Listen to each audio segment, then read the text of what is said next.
Bonjour à tous. Alors pour toutes ces histoires de top, je vais finir bien sûr par mes 5 films préférés de l'année. Alors, j'ai pas tout vu bien sûr.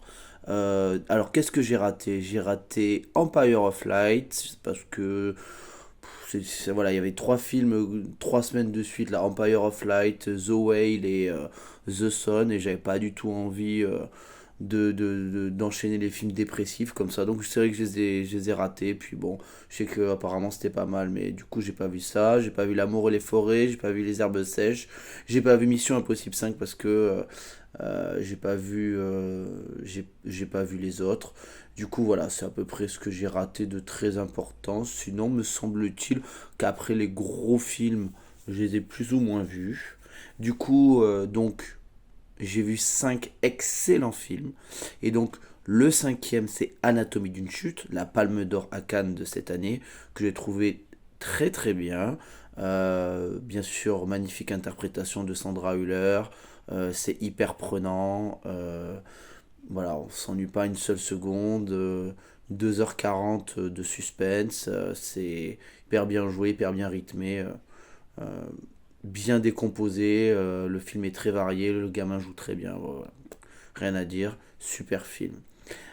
Quatrième, et le seul blockbuster finalement, puisque 200 millions pour Killer of the Flower Moon, le film de Martin Scorsese, qui pour moi a tenu toutes ses promesses. 3h30 où on s'ennuie pas du tout.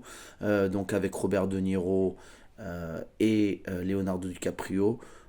C'est magnifique, c'est hyper émouvant, c'est hyper prenant, le scénario est incroyable, vraiment masterpiece.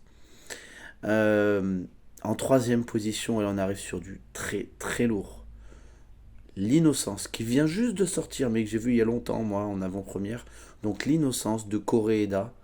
Un film, donc le film qui a eu le Grand Prix du scénario à Cannes. Superbe film. Alors bien sûr, le scénario est incroyable. Je veux pas en spoiler, mais en tout cas, la construction du scénario est folle.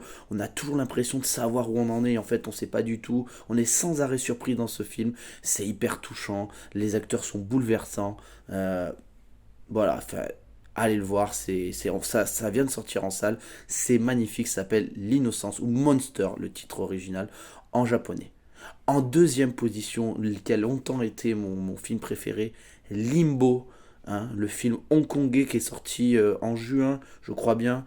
Euh, un film d'une noirceur, mais folle. Ah là, c'est pas pour les âmes sensibles du tout. C'est hyper choquant. Film en noir et blanc, magnifique Hong Kong sous la pluie tout le temps. Euh, Hyper violent, mais alors, c'est. Waouh! C'est un film coup de poing, vous relevez pas comme ça.